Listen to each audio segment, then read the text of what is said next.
Здраво, ова е 321-то издание на Видеологија со Златко Ѓелевски, дигитален краток осврт за актуелни филмски остварувања, односно спонтана критичка анализа која е збир на први впечатоци илустрирани со подвижни слики.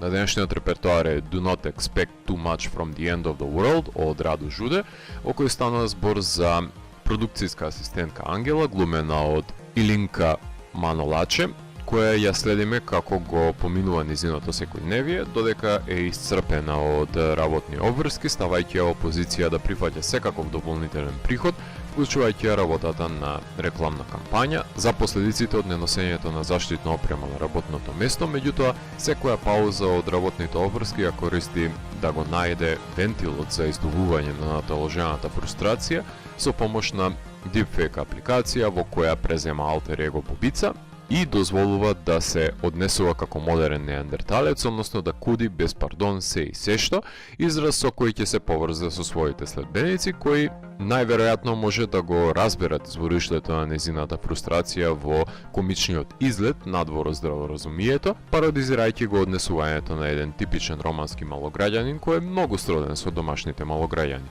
Сведочиме на процес на кастинг кој е додаден на асистентката да го документира, односно да сними видеозаписи од потенцијални субјекти кои треба да бидат говорители во индустријскиот филм, луѓе кои претрпеле физичка штета од повреда на работното место и за избраниците се нуди на дофат сума на пари со која треба да се компензира нивното сведоштво, плитка флоскула за промовирање на кампањата за безбедност на работното место и во даден аспект изложувајќи се на потенцијалното себеокривување кое може да биде искористено против нив во процесот на добивање на оштета. Ангела се обидува да ја разведри ситуацијата со понекоја солена досетка, но не секојаш е успешна во тоа.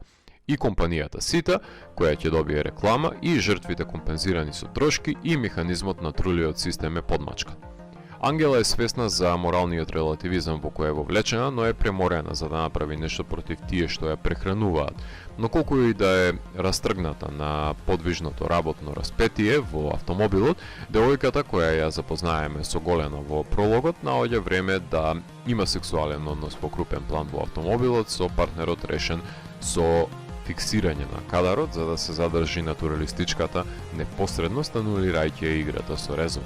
Зумповиците на предпоставените со соработниците, во кои се говори за манипулативните потреби на корпорацијата, за некое чудо се многу сродни со корпорацијата во неодамна рецензираниот Evil Does Not Exist на Хамагучи, што значи дека опортунизмот и користолюбието говорат на универзално разбирлив јазик. Важно ќе се снима во 8К, па нарачателите нека зумираат во крупен план колку им душа сака, што сведочи за предавањето на авторската димензија во рацете на компанијата, кога е во прашање постапката на финализирање на едно дело.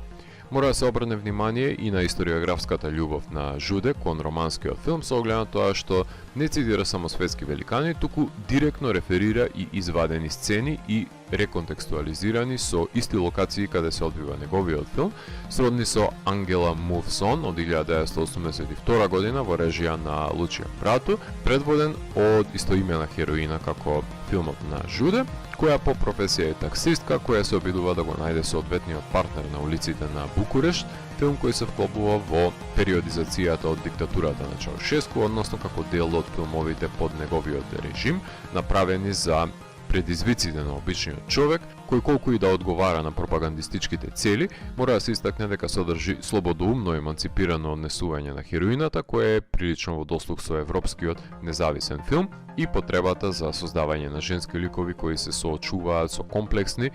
и субстанцијални емоционални тежишта. Ангела од 2024 не се разликува од Ангела од 1982, спокој и таа нема најдено, подолго време поминува во автомобилот отколку надвор од него, работните часови очигледно дека се влошени во текот на овие 40 години, ама затоа социјалните мрежи го нудат просторот за екзорцизам од неподобните мисли и колку и да се сочни пцовките,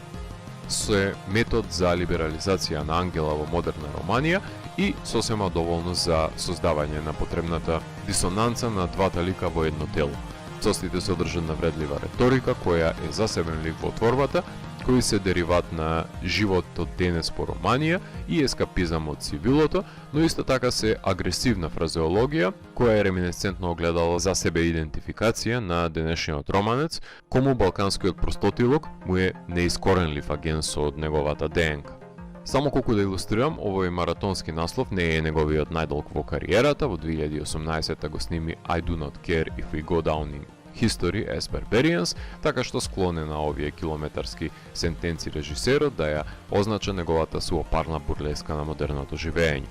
Има неколку значајни споредни улоги во творбата, како што е појавувањето на Катија Паскарију, протагонистката од Bad Luck Banging or Looney Porn,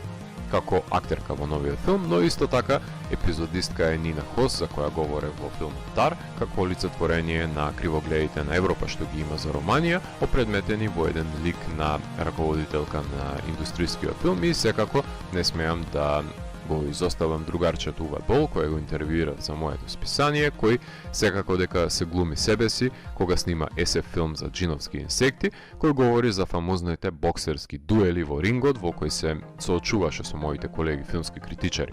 Тој ќе ја посочи гротеската од филтерот на Инстаграм од алтер егото на Ангела, наменски како креација на доктор Джекил. Еден е Уве Бол и да не постоеше, овој доктор на науките требаше да го измислиме.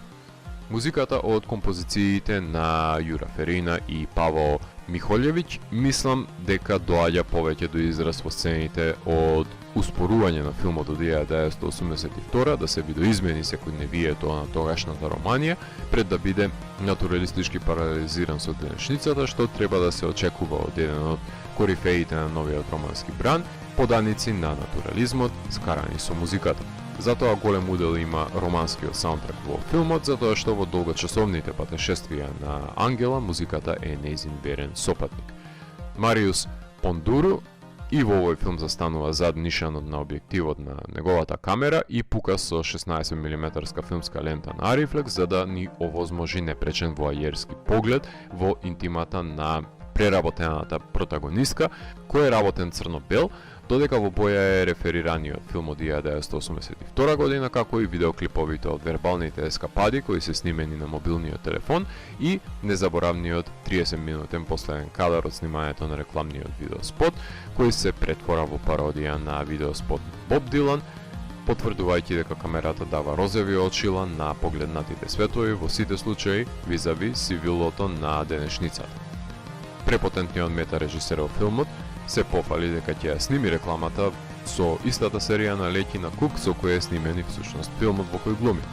Негов постојан соработник секако дека и монтажерот Каталин Кристотију, кој овој пат ќе морам да го пофалам за успешното амалгамирање на филмот од 1982 година и неговата интеграција во транзициите на локациите низ Букурешт од филмот на Жуде, меѓутоа исто така ќе треба да го кудам за непотребното екстензивирано времетраење во излишните ескапади на Ангела и незините влогови и прекумерната цитатност, чие значење знае да се загуби во преводот, особено во незините сочни пцости, иако последниот долг и неподвижен кадар сметам дека е идеален таков како што е, за да сведочи за манипулативноста на филмската индустрија и како може камерата да биде употребена како орудие за овековечување приказки во кои се злоупотребува довербата на тие што се осудуваат да се појават пред камера. Впечатлива е и немата монтажа на крстовите на починатите на смртоносниот автопат.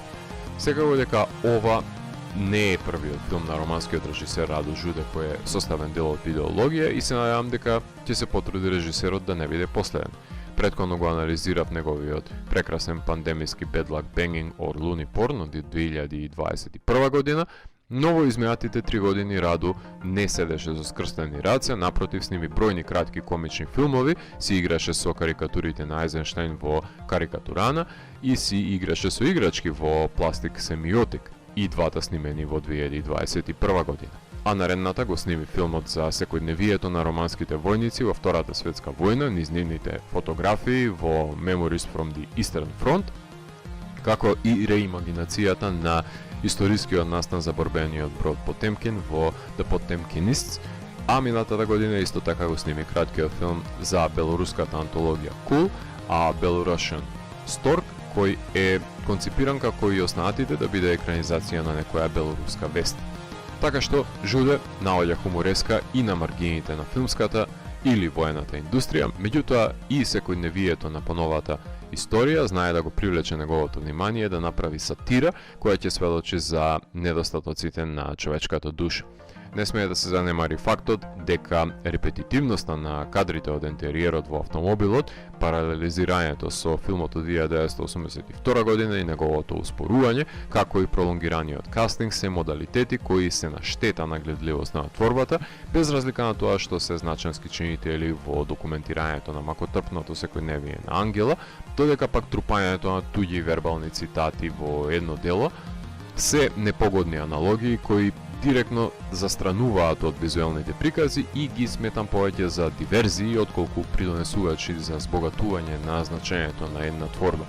Филмот имаше својата премиера на филмскиот фестивал во Локарно, каде беше награден жури комисијата, а потоа се прикажа на ТИФ, BFI Бусан, Рејкјавик, Њујорк, Чикаго, каде беше награден со сребрен хуго за перформанс, потоа EFI Солун, Black Nights во Талин, Загреб, Палм Спрингс, Софија, Тајпеј, Гетеборг, Истанбул и многу други фестивали, станувајќи представник на Романија за интернационален Оскар, кој покрај признанијата на филмските фестивали се разбира дека не резонираше со гласачите на Академијата да биде составен дел од декемвриската кратка листа.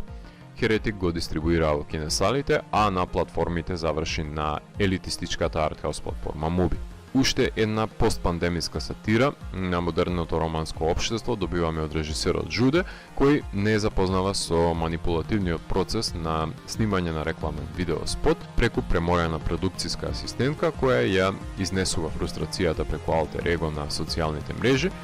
подготвено да го испцуе секое човечко битие кое е стапнало на земјата со своите две нозе, без разлика дали завршило во инвалидска количка, инкриминирајќи се себе си пред камера. Да живее беглиот капитализм. Ако морам да го евалуирам, тогаш do not expect too much from the end of the world од мене има 4 од 5. Доколку ви се допадна 321-то издание на дигиталната архива Видеологија, лајкувајте го видеото, споделете го и следете го каналот. Последете и поснатите рецензии на виртуалната полица. Ви благодарам за вниманието. Поздрав!